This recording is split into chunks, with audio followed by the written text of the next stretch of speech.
My name is Nicky Nichols, and Medway Libraries and I want to congratulate you on completing this year's summer reading challenge. We are sending a big well done to you.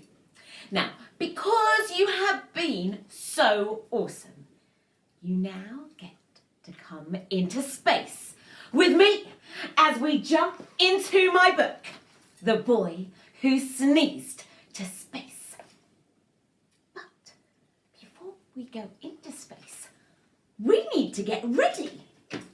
So what things do we need to put on ready for our space journey? Yes, of course! I'm so glad you're here. A spacesuit. Come on then, let's put our spacesuits on. Mine's right here.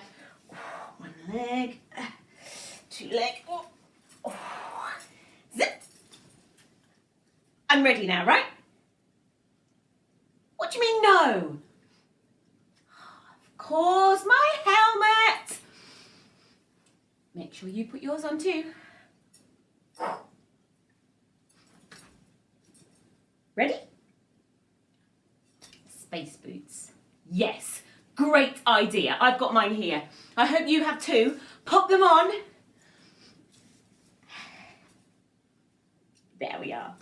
Now we're ready to go into space. The Boy Who Sneezed to Space by me, Nicky Nichols, and illustrated by Georgina Ed Lambert. James was sitting down to breakfast on a morning before school when something odd took hold of him while sat there on his stool. It started at the bottom and then wriggled to the top. He wondered if the feeling would ever stop. Finally, it tickled at the back of his poor nose and a giant sneeze exploded out, and up and up he rose. I wonder what your face would look like if you did a giant sneeze that sent you hurtling up into the air. Do you want to give it a go? Go on. Mine would look like this.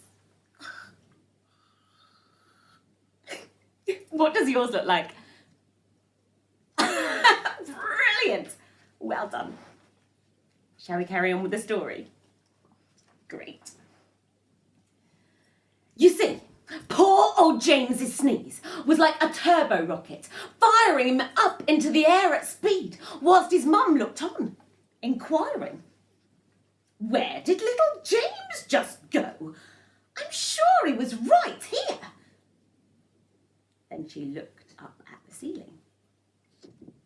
Ooh, and it all became quite clear.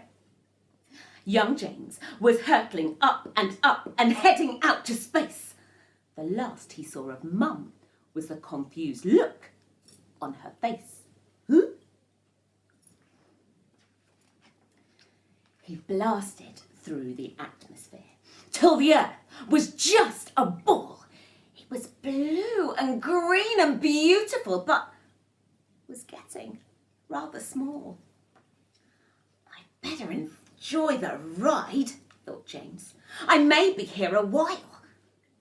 The thought of it made him laugh and grin a sparkly, toothy smile.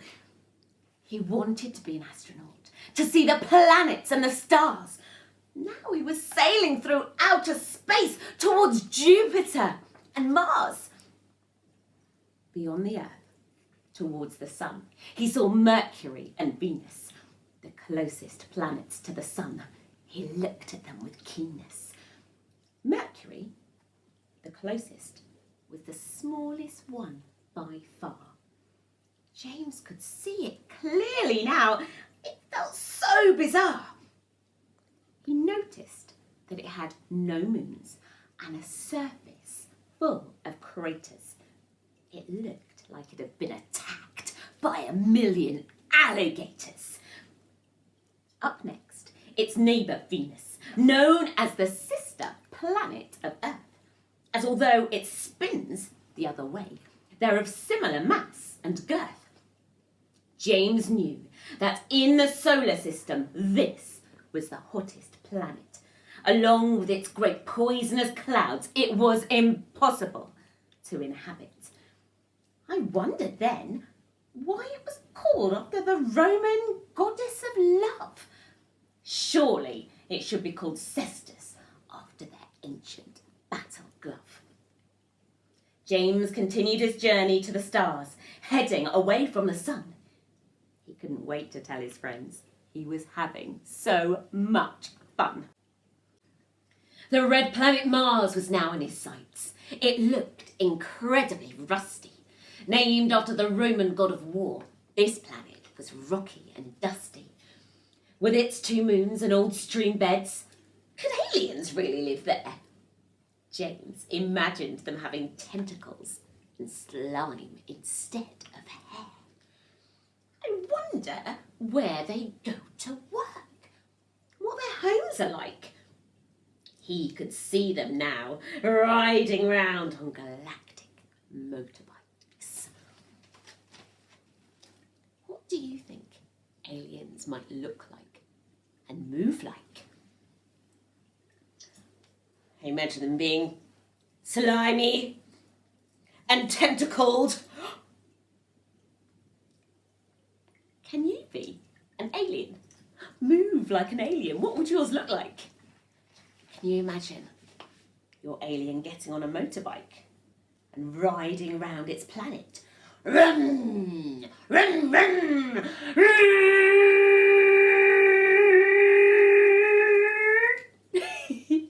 What would your alien look like? Amazing! Fabulous. Very good alien acting, everyone. Shall we carry on with the story? The gas giant Jupiter now loomed into view, with its giant red spot raging. A gigantic storm that's been fuming for years and shows no sign of ageing. Orbiting round it were many moons, including the Galilean 4.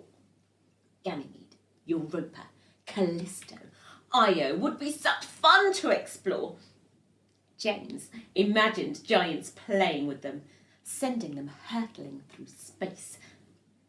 What would it be like, he thought, if one got hit right in the face? Ouch! You oaf! You wombling nit! You hit me with that moon! Stop moaning! It was an accident, you overfed buffoon! Woohoo! Said James, as the rings of Saturn now came into sight. He remembered Saturn was made of gases that make it incredibly light. The rings around, made of ice and rock, were spectacular and grand. They varied in size from the size of a house to the size of a grain of sand. I wish I had my skateboard and could get closer to its rings. I'd board slide all around it. It'll be just like I had wings. I wonder what it would be like to board slide on a skateboard all the way around Saturn's rings. Shall we give it a go now? Shall we imagine what it might be like? Great. Here I am. I'm going to jump onto my skateboard. You do the same at home. Are you ready? Whoop. Here we go. Right. Whoa! Whoa! This is amazing! It is like I just have wings. An asteroid! Did you see it? Whoa! Oh, I think I might fall off. Ooh, ooh, ooh, ooh. Oh, I did it. How did you get on? Did you get all the way around the outside? Did you manage to stay on your board? Fabulous, well done. Let's find out what happens next in our story. But he carried on, through outer space, still powered by the sneeze.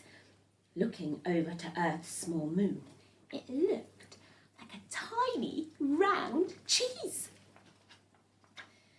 As well as planets, James enjoyed seeing beautiful, bright stars. Asteroids went whizzing past like flying, speeding cars. Just then, unlike the other planets, spinning on its side was Uranus. Look, it's blue and green. I love it. Wow, James cried. It reminded him of his marbles at home. It looked so smooth and perfect, but he knew that it was incredibly cold and winds blew all around it. The furthest planet from the sun was now coming into view. Neptune was casting all around a beautiful blue hue. James knew that this ice giant took the longest to orbit the sun, taking 165 years just to do a single run. He knew of the planet's violent storms that were crazy, windy and wild. They made Earth's biggest hurricanes look incredibly meek and mild. James gazed into the distance. Dwarf planet Pluto was beyond. I wonder what else is out there. If I called, what would respond? During this time, James was travelling at an enormous speed. The trouble was, he was starting to feel such a burning need to get home and see his friends, his sister, dad and mum. How will I get home now, he thought, feeling rather sad and glum. I've seen Mercury, Venus, Earth and Mars, comets, moons, asteroids and stars, also Jupiter, Saturn, Uranus, now Neptune. But what I want now is my very own bedroom. His bottom lip wobbled as he started to frown, as James began pondering, how will I get down? So, what do you think? How is James going to get back down to Earth? Well, I'm going to stop reading there. So if you want to find out what happens next, you'll need to read the book. I hope you enjoyed that little taster of The Boy Who Sneezed to Space. Now don't forget, you can borrow thousands of books to read and listen to for free at Medway libraries, including The Boy Who Sneezed to Space. To register for a library card, access the online e-library, join online book clubs, and for more information, please visit www.medway.gov.uk/libraries. We've been to space today. Where will you go on your next reading adventure? Bye-bye.